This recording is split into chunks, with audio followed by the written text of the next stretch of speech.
True Crime Society podcast contains adult themes and violence and is not intended for all audiences. Listener discretion is advised. And if you'd like to skip the intro or move to any specific part of the podcast, please refer to the timestamps listed in the episode description. Thank you.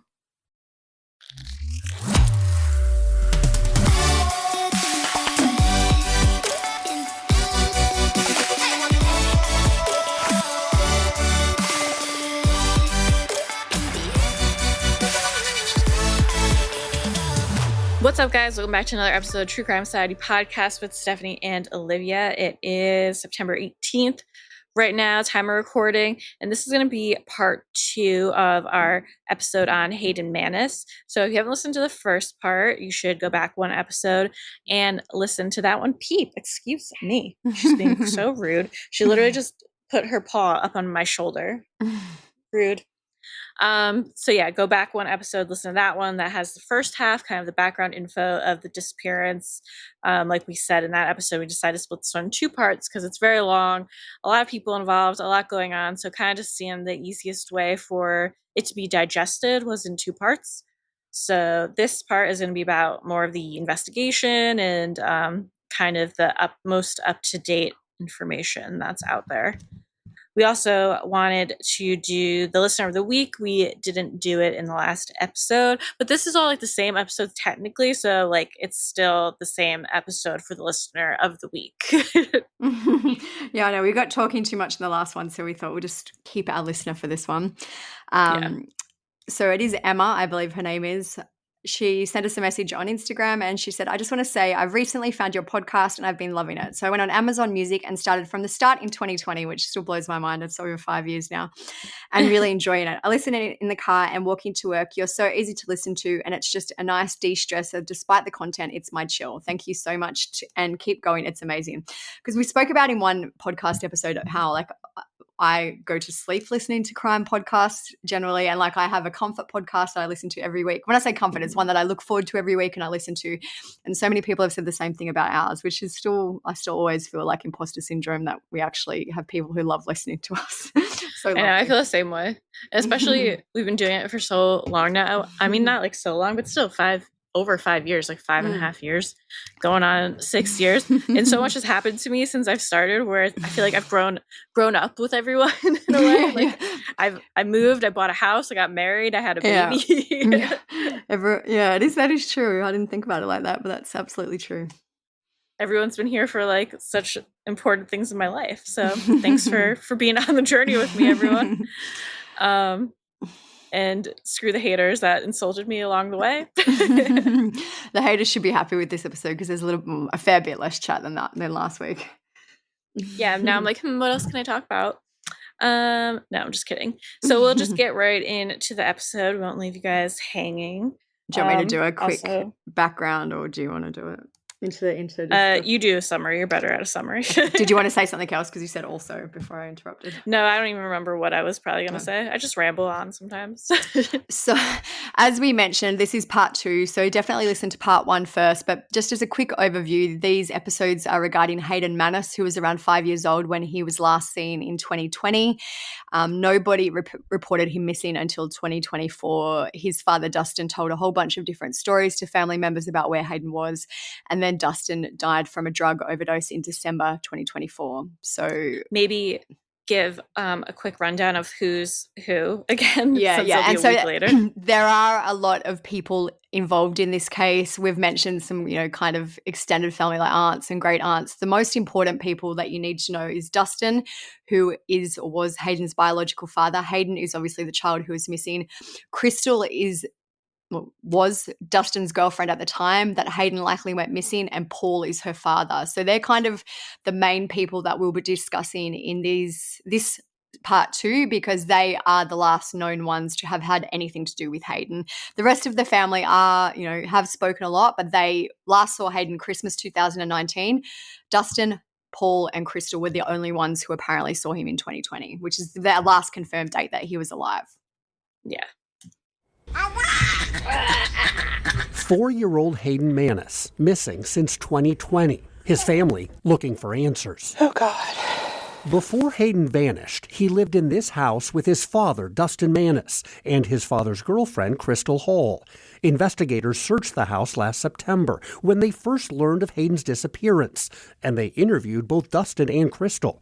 But within a few months, Dustin died of a drug overdose, and Crystal moved out of state. Hi, Crystal. My name is Bob Siegel. I'm a reporter. For months, 13 investigators tried to reach Crystal to see if she could share any insights about Hayden's disappearance. I called, texted, even mailed detailed questions, but she did not respond. So 13 investigators hopped on a plane, then drove through the Nevada desert. Pretty sure that's her. To find Crystal and ask our questions face to face. Hi, Crystal. I'm Bob Siegel with 13 News. Can you help me understand what happened to Hayden? I am not talking to Is there anything you can share at all? Anything? you. I cannot. Do you know what happened to I Hayden? cannot talk to you about that. Is Hayden alive or I dead? cannot talk to you about that. Is there anything you can say at I all? told you I cannot. Can you help provide his family with any answers? I already helped the police. I did what I could. I have information with the case that I am not going to risk divulging. All right. And one other note to add, just to remember from last time, is that Dustin and Crystal with Hayden were living at Paul's house. Basically, it seemed like he was the owner of the house and it was kind of split into like 2 apartments or something like that. But that's why they were all kind of always together, but not living together exactly. Yeah. All right, so investigators went to the home in Muncie where Dustin had lived with Crystal. One neighbor said that she lived in the area since 2021 and had never seen Hayden. This info is from WTHR.com. So is this house they're talking about a different house then? Or No, this is still the house, Paul's house. But because she lived there in 2021, which is suspected to probably be after something happened to Hayden. Just to recap, Hayden was last confirmed to have been seen in public in August 2020. So this lady is saying basically she moved in has lived there since 2021 at some point and she never ever saw him. So indicating that he wasn't at the house at that point. Right. So this info is from WTHR.com. This is that neighbor speaking. She said, I've lived here since 2021 and I'm around here all day. I've never seen a little boy running around. If a little boy was there, I would have seen him. And the article said that she lives across the street from the house. So she probably would have seen us. She lives right across the street. And just to give some insight, if you haven't seen pictures of the house, it's basically like a suburban house. It's not a rural house where you might never see your neighbors. It's just a normal suburban house where you would probably be familiar with other people coming and going on the street. Mm-hmm. Another neighbor told 13 News he had seen 2 young girls, daughters of Dustin's former girlfriend, playing outside the house, but that he had never seen a young boy. So those were Crystal's daughters that he had seen. Family members have said that they have heard stories about Hayden being badly abused and neglected. One of Dustin's aunts, Taylor, said, I just hope it's not true what he went through. She was crying. They described that multiple aunts, there's 2 aunts that talk a lot, Taylor and Barbara, they describe the stories that they heard as disgusting and horrifying. Where I'm just like, it goes into more of like things that they've heard apparently. Where are they hearing this from? Yeah. Now, who's are they hearing it from investigators? Like, is this stuff investigators are finding out and telling them, or are they hearing it from who? Like, it's not very clear. Yeah, we'll get into it. Paul, who is Crystal's father, has spoken a bit about it, but I'm assuming too a lot of these are just rumors and kind of gossip around the town. Like, it sounds like there's a lot of people speaking. How much of it is actually true? I feel like a lot of the neglect and how Hayden was treated is likely true, but can they confirm it? I don't know. Yeah, it's just like, if it's enough that word is like getting around and it's so horrific, why did no one speak up sooner? Yeah. Not saying that I think the family members knew, but whoever knew, wherever this information is coming from. Yeah. Unless it is coming from police, but I don't know why they would be telling them that. I don't know. So while detectives and the prosecutor are not releasing specific details of the investigation, the prosecutor said information gathered by investigators is very disturbing. The prosecutor said it's haunting. It's definitely haunting some of the facts of this case. When he was asked if he thinks he's alive, He said, based on the evidence I've seen in the interviews that have been conducted, I do not have reason to believe that. So it seems like there are people that they're talking to that did know about the alleged abuse that Hayden was going through. And it does make you think if Dustin was actively doing drugs, there was probably other people hanging around and that would have seen and heard things. Despite these statements, Paul, which is Crystal's father, has denied ever seeing any signs of abuse or neglect. He said, never once did I ever hear, any abuse, cries. Did I see any marks on that little boy? The whole time he was at my house. If I would have saw a bruise or a mark or any sign on Hayden, I would have been the one in jail because I'd have handed it to Dustin. If I had seen anything, I would have acted on it.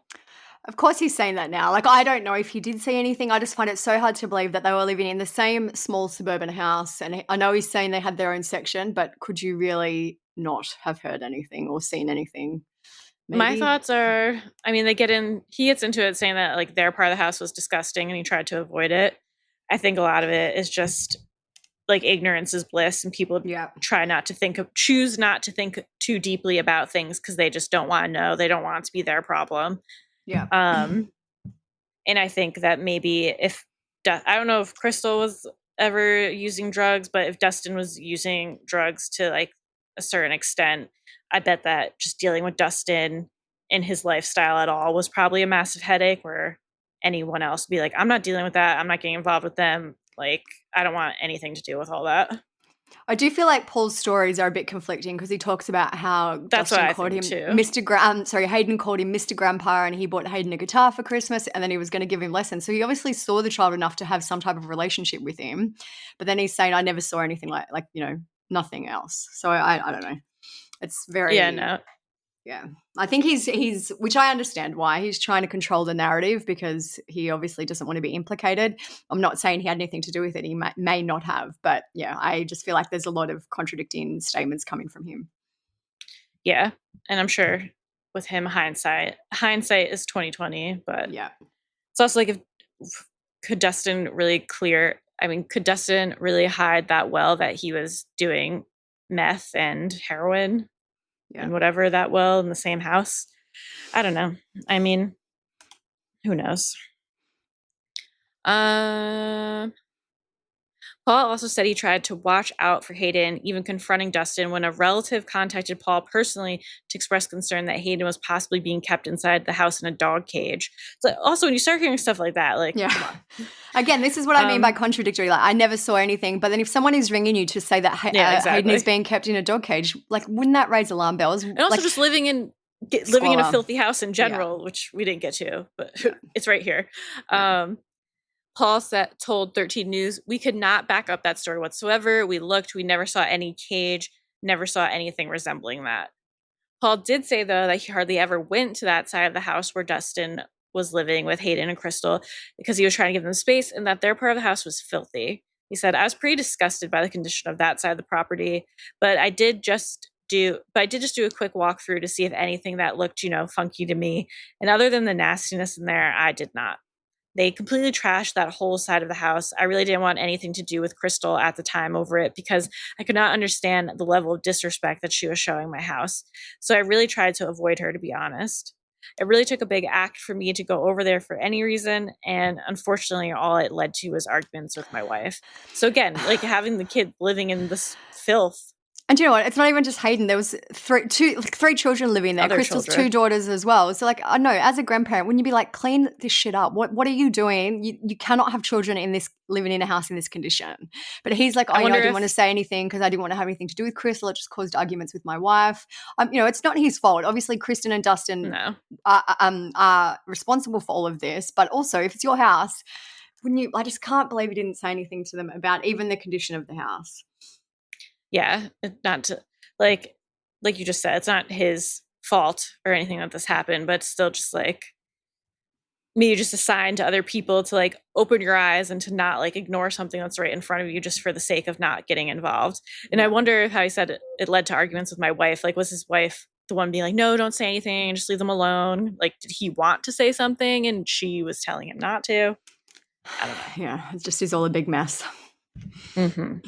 Despite this, Paul has said that Crystal is a caring, kind, and a pretty good, effective parent. Pretty good. Yeah, pretty good.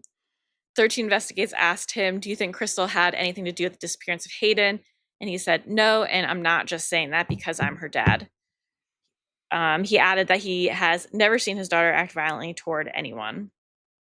A tip was received that suggested that Hayden had been forced to sleep in a closet as a form of discipline and punishment. Again, spoke and about that. Like this, I don't know if this tip came in after or like I'm assuming after because he was never really investigated by DCS or Child Protective Services or anything. So I'm assuming this might have come in after. But again, if people knew that he was apparently being forced to sleep in a closet, why didn't no one do anything? It just blows my mind. Yeah, I know. No, this is when I was like, Paul, come on. He said, I think that was kind of confused with the cage thing because I think that's what happened. I think that Dustin had put him in the closet, which was a walk-in closet, by the way, still unacceptable. And I believe that was the same incident that somehow it went from a closet to a cage. And that was the one incident that I had the conversation with Dustin about, he said. And he described the closet as small and roughly 6 feet long and either 6 feet or 8 feet deep.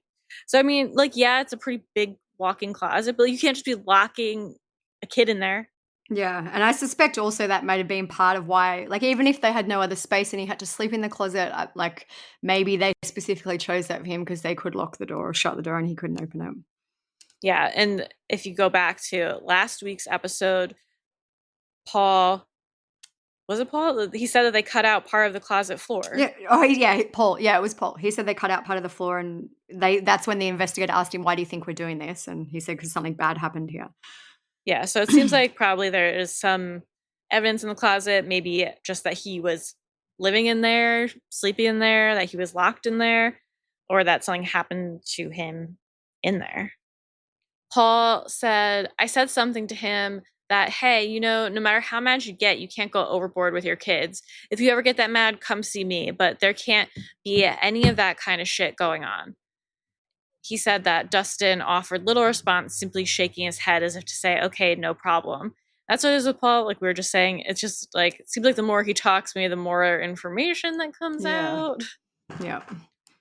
While Paul said he saw no bruises or other signs of abuse on Hayden, he told 13 News he did have concerns about Dustin's parenting skills and the way he disciplined his son when Hayden challenged his father's authority.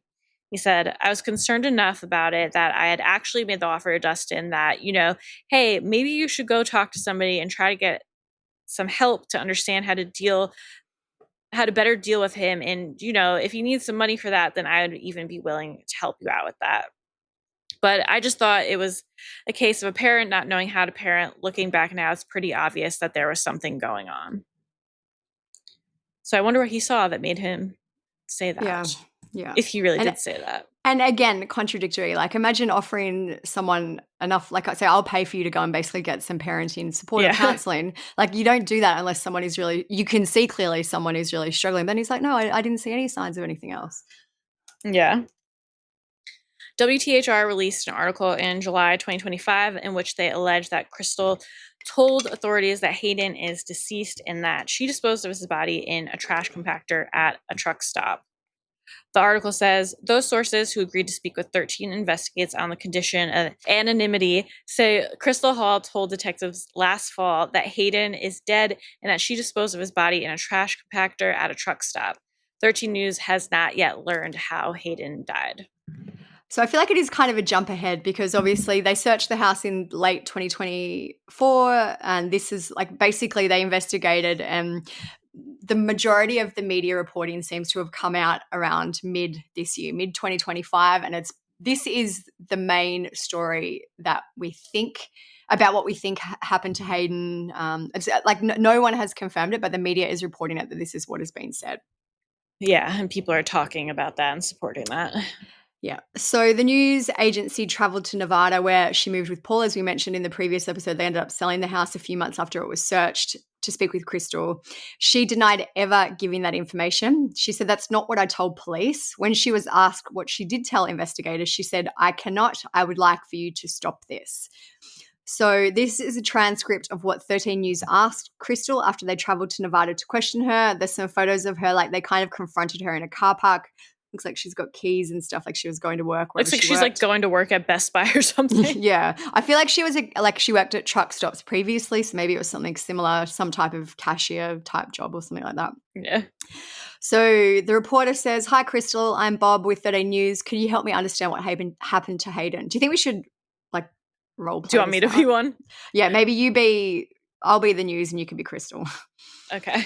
Just to make it easy to understand, I'll read the reporters section and Stephanie will read Crystal's responses. Okay. So the reporter is Bob from 13 News. He says, "Hi, Crystal. I'm Bob Siegel with 13 News. Can you help me understand what happened to Hayden?" I'm not talking to you. Is there anything you can share at all? No. Anything? I cannot.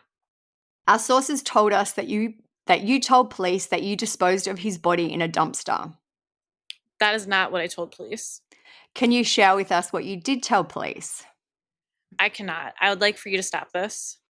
We're just trying to get answers as to what happened. I understand, and I did that with the police. Is there a reason you won't answer any additional questions? Because I'm not obligated to, and I did work with them. Do you know what happened to Hayden? I cannot talk to you about that. Is Hayden alive or dead? I cannot talk to you about that. Is there anything you can say at all? I already told you I cannot. Can you help provide his family with any answers? I already helped the police. I did what I could. I have information with the case that I am not going to risk divulging.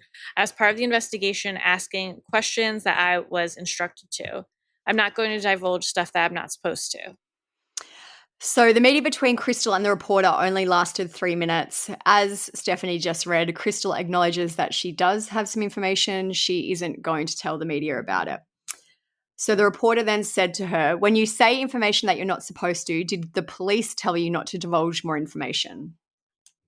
During the investigation and during everything when I was with them, it was to keep it between me and the officers I was working with, yes. Then the reporter asked, "Just to be clear, you're saying you did not dispose of his dead body?" I didn't say that. You didn't tell that to police? No, I did not. Isn't that important information to share with folks? I don't believe talking to a reporter and blowing this up more on social media for people to make their own stories, ideas, etc. from is the right call. Can you share anything about what happened so that people are not making up stories? I cannot. I did that, like I said, with the police already. Can you tell us if you know whether Hayden is alive or dead? I cannot. The reporter said, "I get the impression there is a lot of information you are not going to share. Would you like to be able to share that information?" I'm not going to talk to you any further. I worked with the police. I'm not trying to mix any of that up.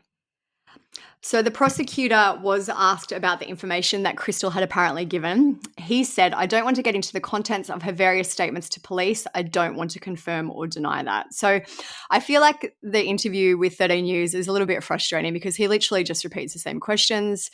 I guess he's just trying to get her to slip up. Yeah, that's what I mean. To get her to break, be like, oh, like, okay. And even I think they did catch her off guard. So maybe they were just thinking she wouldn't be prepared with what to say. But basically, she just put a wall up and was like, "I can't tell you anything." As much as I think she's probably like a piece of shit that does know more, I think like good for her for being like, "I'm not telling you anything." Yeah. Like when and obviously as much as I want to know. Yeah, I'm not sticking up for her because I do agree she probably also knows more. But for them to just kind of ambush her in a car park, I'm glad in Nevada. Yeah, it's a tactic and it didn't work out for them. Mm-hmm. So Prosecutor Hoffman said after this, "Certainly we've hit a wall. The question is, can you go around the wall or climb over the wall? And that's what we're trying to do now." So there have been a lot of media reports or some media reports about a woman named Amber Roberts. She has said that she smelled a foul odor coming from a trash compactor in late 2020 in Marion, Indiana. So that is when Crystal and Dustin were still living there. We know that Hayden was last seen at the end of August 2020. So this timing all kind of matches up. Crystal had been working with Amber at multiple Indiana truck stops between 2020 and 23, and they both had access to the compactors.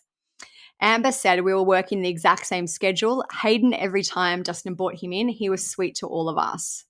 There's a photo of Amber. She's pointing to the compactor. It's just like a big industrial dumpster type thing, like you would have seen a million of them in your lifetimes. There's nothing special about it. It's literally just at the back of what looks like probably to be the truck stop. Crystal and Amber were co-managers who ran the truck stop together. Amber recalls they quickly became friends. She said about Crystal, she was very professional. She was very put together. I was actually excited when her and I got put on the same schedule. We got along well because we were both young women, mothers, trying to take care of our kids and our families and run a truck stop. She was asked if Crystal was a good co-worker, and Amber said she was until she wasn't. Then when she was asked to elaborate on that, she said, I don't know what in her changed, but she just quit showing up for work. Amber said that the change took place in late summer of 2020 when both Crystal and Dustin suddenly stopped coming in. And just a few weeks later, that's when Amber says she noted something else behind the truck stop. She said, I worked at this particular store with this particular dumpster and trash area for 4 years. The dumpster area smelled awful the end of summer that year, like to the point where we couldn't even sit out there and smoke because your eyes were watering because it smelled so bad. She said, it's the worst I've ever smelled, and I've smelled truck stop trash. It's the worst of the worst trash, and it's beyond what it usually was. It smelled like death. That's the only way you can describe it. And then it was like that for a few weeks. Amber says that was late summer 2020 when both Crystal and Dustin suddenly stopped coming in. And Amber told me just a few weeks later, she noticed something else. We came out one day and we're just like, man, we can't handle the smell. It came from over there, just behind the truck stop. It smelled like death. That's the only way you can describe it.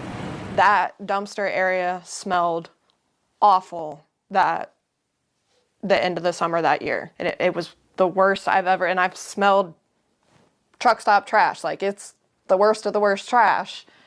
And it was beyond what it normally was. What do you think that smell could have been? I think it was Hayden. And just at that time, I had no idea that that's what it could have been. And I'm like, I didn't know that Hayden was missing. I didn't know to reach out and talk to anybody. Based on interviews conducted by 13 Investigates, the last time Hayden was seen in public was August 30th, 2020. The horrible smell from the trash compactor, Amber says that was just a few weeks later, in September or October of that same year. So I know that our season dates end differently there, but the end of summer for you would be like, when is it, late September or something like that? Yeah, I mean, like, officially the first day of fall is like September 22nd. Yeah. But it's pretty warm out for a while. Yeah. So I feel like for her to say summer, yeah, like he was, as we said, he was last seen the very end of August. So this timeline does match up with probably what happened. Yeah, I feel like summer people's mentality ends at the end of August. Yeah. And like September in your mind is fall. The media asked Amber what she thought the smell could have been, and she said, I think it was Hayden. I've never knowingly smelled a dead body, but they say you don't forget what a dead body smells like, and I will never forget that smell. It was awful. So, I don't know. Again, why didn't she investigate? I guess you would just think maybe someone put like a dead animal in the trash or something like that, but it's sad that she didn't report it at the time. Yeah, I guess you're, like you said, you're just like, ew, that smells gross. I don't even want to know what's in there because, again, most people aren't going to be like, oh, it's a dead body. Yeah, that's what I was going to say. Like, most of the time, people would never, like, you'd be like, oh, God, it smells gross. But you would never in a million years think it would be a child's body in there. Yeah, especially if you don't know what, like, decomp smells like. All right, Amber went on to say that Crystal did eventually return to do a few shifts at the truck stop, and Amber said that she seemed different. She said it was just weird and different because she always had makeup on before and always looked nice and put together, and after that she wasn't, and then she came in and demanded a transfer after that out of nowhere. So some kind of strange behaviour, it seems, on Crystal's part right around the time that Hayden likely went missing. So his grandfather, Gary, told 13 News, as in Hayden's grandfather, where is Hayden? That's all we want to know. We just need to get him back. One of his aunts, Taylor, said, it's the hardest thing to say, no, I don't think he's with us anymore. His great aunt, Shelley, said, I don't believe he's alive. I mean, the police have been working on this nonstop since September and there's been no sign of him. Gary agrees with this. He said, I don't think he's alive, not after talking with the police, not after some of the rumours that I have heard. Paul, the Crystal's dad, has also spoken about his regrets. He said, it torments me every day now. It was my job to protect that little boy. You know, that's who I am. I just never thought that I would have to protect him from his own father. The bottom line is I did fail that little boy. He was there. I should have seen what was happening and I didn't. I wish I would have, and I wish the whole thing, I wish I would have seen it. I would have died stopping it if that's what it would have took. I do feel bad for him because I don't think he not he didn't mean for this to happen. He's kind of admitting I wish that I saw it happening and I wish that I saw it that I really thought about it. Everyone's so burnt out and tired that you don't feel like taking on other people's problems as well, and a lot of people just turn a blind eye to certain things for the sake of not getting involved and not having another problem on their list to deal with. And also, I'm sure he just feels horrible now. I feel like I'm contradicting myself with what I've said about Paul, but also you have to remember too, this happened in 2020. So this was peak pandemic time. True. Everyone had a lot of things going on. And again, you would never think in a million years that Dustin or whoever would do something like this to Hayden. Probably you would just always think maybe he's a shitty dad, but surely he would never escalate to whatever happened. Yeah, it's easy to be oh, he should have done this, he should have done that, and even you and I both kind of did it, but just sometimes I try to have some empathy for people. Yeah. So Paul has said that he and Crystal believe Hayden's disappearance and death are connected to Dustin. Paul said she thinks like I think that he murdered his son. Paul was directly asked by the media if Crystal knows anything about what happened to Hayden. And he said, I actually haven't asked her. It's probably a question I do need to ask her. So Paul, I don't believe that they haven't talked about it at all. I don't even know with Paul anymore. So as we've mentioned, 13 Investigates were the ones who went to question Crystal. They gave Paul a bunch of questions to ask her in the hope that she would. These are the questions he asked her. Do you know if Hayden is alive or dead? Did Dustin kill his son? Do you know what happened to Hayden's body? Did Dustin or anyone else abuse or neglect Hayden? So they went and gave Paul a chance to speak with Crystal about this.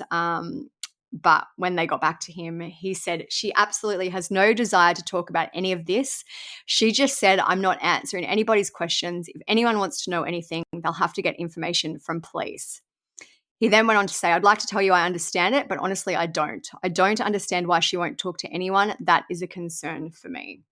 So now I guess this, he tried to get her to answer some questions, and the fact that she wouldn't seems alarming to him. Mm-hmm. Nothing shocks me in this case anymore. Mm-hmm. Prosecutor Hoffman has spoken about the case. As we mentioned, September, October 2025, Hayden is still missing. He said, there are very few days I come to this office and I don't think about Hayden. This case is on my mind and it's on the investigators' minds on a daily basis. We're not going to stop until we get to an answer. We need to know the truth. The prosecutor did confirm to 13 News that Crystal is a person of interest. They specifically asked, is Crystal Hall a person of interest in this case? And the prosecutor said yes. They then asked why, and he said, I'm not necessarily calling her a suspect, that she harmed or did anything to Hayden. I'm not going to confirm or deny that, but she's most definitely a person of interest because she lived with him. She was Dustin's girlfriend. She's given us statements. I don't want to go into those statements because it's an open investigation, but for her not to be a person of interest wouldn't make much sense given the facts. So I do agree that seems reasonable. You would expect her to be a person of interest in the case. I wonder if she did tell police the information about the trash compactor. Maybe she was given some type of, I wouldn't say a plea deal because it hasn't gone to any type of legal, court or anything like that yet. But maybe she did give them. Maybe they just told her that trash compactor information had to come from somewhere. I know Amber has spoken about it and said that it smelled, but I think it's too much of a coincidence with this rumor and the smell. So Yeah, so that is it chronologically up to now for Hayden's case, everything that we know about it. Obviously, Dustin is now dead. He is a big part of the puzzle. I have no doubt he had something to do with whatever happened to Hayden. I guess it's up for discussion and speculation as to if Crystal and Paul knew more. I feel like maybe Crystal knows at least what happened to Hayden. I wouldn't be surprised if the trash compactor story is true. And if it is true, it's very unlikely that they will probably be able to find Hayden. I just think it's too late now. Years and years and years went by before anyone reported him missing. So to try and find where that trash was taken, maybe the trash compactor's been replaced since then. There's a bunch of reasons why they wouldn't be able to could find even anything. be a different one, because even maybe like his DNA could be in there still, which is just like horrible to even think about. Yeah. But then I'm like, what if they move the trash compactors around because it's been a couple of years? Or just just broke horrible. And they go there's a bunch of reasons why it might not even be the same compactor. Yeah, I'm just looking at this little picture of him. He's so cute. He is so cute. And would they have? So this would have happened right before he would have been in kindergarten? Because it doesn't seem like there's a school involved. Yeah, I don't know. And again, like we've done a bunch of cases too where during COVID kids were kind of less missed at school because they weren't meant to be at school, or more kids were being kept home, or like I don't know what the situation was in every single state. Like here, we don't know exactly what age. Yeah. Like I feel like he probably should have been starting school around that time. If it was more when he was like 4, he might not have been. He was born in May 2015, so in 2020 he would have been 5. If he was alive in August 2020, so he would have been 5, and I'm assuming that's the age that he would have started go school to kindergarten.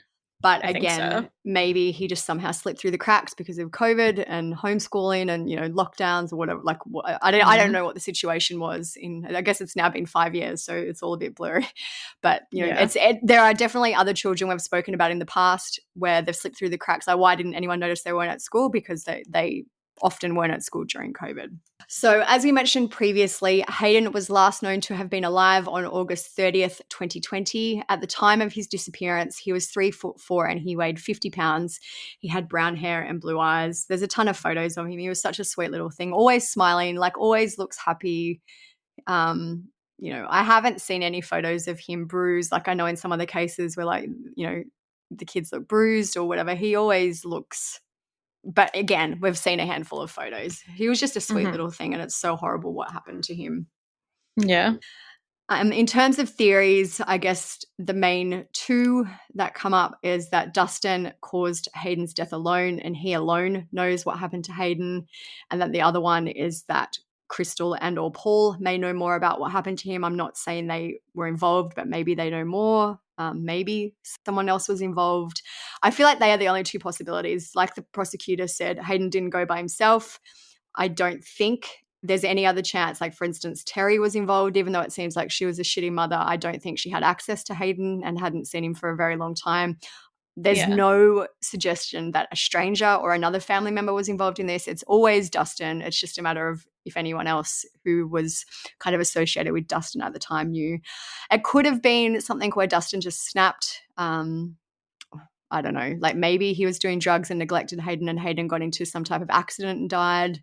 I don't know. Like I got into the drugs. Yep. Could have been something along those lines too. I feel like it was probably, I don't know. I was going to say it wasn't an accident, but there might have been. Yeah, absolutely. I could see that have happened. Even if it was an accident, though, it would have been like a consequence of severe neglect. Yeah, exactly. So I feel like Dustin absolutely took his secrets to the grave. But does anyone know any of the secrets? I don't know. I guess we will maybe eventually find out. The prosecutor does seem adamant that they aren't going to let this slide. It's just I can't even imagine trying to investigate a case that is 4 or 5 years old. Like they've got a 4 or 5 year head start on you. Like all the evidence, as we mentioned, like the trash evidence is probably gone. Someone's dead. People have moved states. The house has new owners. It would be so hard. I think Crystal at least was either complicit or she definitely knows. Oh, clearly she knows more. Like she clearly told investigators stuff. I don't know if I think she was like involved in, I doubt she was like involved in his like direct death, but she definitely seems to know more or was there when it happened, which would be like a crime in itself. But just to add, when we were just speaking about school, there, according to the Charlie Project, it says there's no record of Hayden ever being enrolled in school anywhere, although he graduated from a Head Start school readiness program in 2018. So that was when he was 3, which seems early for me, but maybe that's you could go to like 3-year-old preschool and 4-year-old preschool, and then like you would start kindergarten after that. The Charlie Project does have quite a good page on Hayden if you want to check it out. They do list a few sources. One of the sources, though, is like Terry Williams, which is the mother. So some of this is hard to corroborate. But this is what they say about Paul and Dustin living together at the time. It says Paul stated he recognized indications of drug use in Dustin and had a talk with him and Crystal about how they needed to get their lives together and start paying their bills, but they didn't change their behavior. Paul then decided to throw Dustin out, but when he went to their side of the house to tell him to leave, he found out Dustin had left minutes earlier. He chased Dustin in his truck, caught up to him, and hit him with a stick because he felt Dustin had disrespected him. So, again, this goes against what Paul was saying, like, they were fine and they just kept to themselves. He chased him with a truck and hit him with a stick. It's just... But I think it also supports of Paul being like, I'm not dealing with their bullshit. Like, yeah. So as we mentioned, we have covered a fair few cases like this. It does seem like, and we've also spoken about why some cases get more publicity than others. Missing white woman syndrome doesn't apply to this, but that is one reason, for example, why some cases get more. This happens so often, though, where children just slip through the cracks. There was a case I was reading about a little boy named Tyson Jones. He went missing when he was 3 years old from Philadelphia in Pennsylvania in 2017. This one, he wasn't missing for as long as Hayden, but basically he was last seen in Philadelphia in May 2017. He was in the care of his mother, Christy. He had spent the first 2 years of his life living with Christy and her mother, Diane. His father died 2 years before he went missing. So Christy, again, a case where, there's only one parent involved, so maybe a little bit easier for someone to not notice that he was missing. The last time anyone saw Tyson was May 2017. Christy would be asked where he was. She would give different stories, different information. Christy then was reported missing in September 2020. The following day, she was found dead. She had shot herself in the head. But in the days before she took her life, Tyson's grandmother and aunt had been attempting to locate him. He wasn't with Christy when she was found. There's been no indication of his whereabouts. So again, a 3-year gap between the last time anyone saw Tyson. The Charlie Project lists Tyson's race as biracial, Black, Pacific Islander, and white. So he was in the minority. Again, these kind of kids often don't get the publicity for their cases that they deserve, and it just seems like it happens far, far too often that somehow a child is able to not be missed for this. Tyson 3 years, Hayden 4 or 5 years, how many Montgomery was years? It just happens. Oakley Carlson was another one. I feel like she wasn't. Yeah, she absolutely was, but she wasn't missing for quite as long. I know it's been a little while now, but yeah, it was still absolutely a while. Yeah, but not too like long. Years. Yeah, too long. But a lot of times it's because of drugs too, and just So sadly. Tyson was born in 2013, so he was last seen when he was 4-ish, and then he would have been at least 6. Again, why wasn't he in school? Why did no one notice? Just horrible that this can happen to these children. Yeah, very sad because they're literally defenseless. Yeah, and so Tyson's case, Hayden's case, and there's also another really kind of a bit more high profile case of Trenton Duckett. I don't know if you remember that one, but basically Vaguely. he went missing in 2006. He was born in 2004, so he was only 2 when he went missing. But his mother, Melinda, told a whole bunch of stories about him, where he was, the same thing. There'd been a kind of a custody battle with Trenton's dad. Anyway, I'm just summarizing now, but I'll put some links up in our stories once this episode comes out. But basically, Melinda went on Nancy Grace about Trenton's disappearance. She told a bunch of stories. She went on Nancy Grace. Nancy Grace grilled her, and the next day, I think it was the next day, or very, very soon after the Nancy Grace interview, Melinda killed herself also. So she, again, probably took secrets to the grave about what happened to her son. She told a bunch of stories, even things like maybe he'd been sent to South Korea to live with his mother had relatives at some point. Just so sad that people, I guess, I don't know. I was just thinking, like, if you're going to take your life, wouldn't you just say this is what happened? But I guess you just don't want your family to know that you are a murderer and you were so neglectful that your child died for whatever reason. Also just people who get into these situations don't have the most empathy or critical thinking skills, clearly. Yeah. So they don't care. They just care about themselves and protecting their own image and doing what they want to do. And they should have never had kids in the first place. Yeah. And every single time we post about one of these cases, people are like, how does this happen? It's just... Yeah, I agree. I don't understand it. Yeah. All right, so that is it for this episode. Everything will be on the blog at truecrimesocietyblog.com. Make sure that you're following us on Instagram at True Crime Society. If there's any updates with this case, we'll be posting them there, and just following all the other news stories going on. If you want to see what we're up to, my Instagram is StephSum_, Olivia's TCS Olivia. You can follow us there. And if you want more content from us, you can find us on Patreon, where we do weekly bonus episodes, and we do the main regular episodes all without ads. So you get 2 episodes a week without ads. We also did my birth story, if you want to know more about that in there. We did like an AMA and Ask Me Anything if you want to hear more about us, just some fun things, and mostly just other cases. We do more current ones on there, ones that aren't long enough for like a whole episode. So check us out over there if you want to hear some more stuff from us. Otherwise, all the same things. If you could just leave us some nice comments on Spotify, nice reviews, and share with a friend or share to your Instagram story. We always like to see what you guys are up to when you're listening to the podcast. A lot of you have some really cool hobbies, and we love to reshare them. So yeah, that's really it. That's it. So thank you guys for listening. Stay safe out there. Peace out. See ya.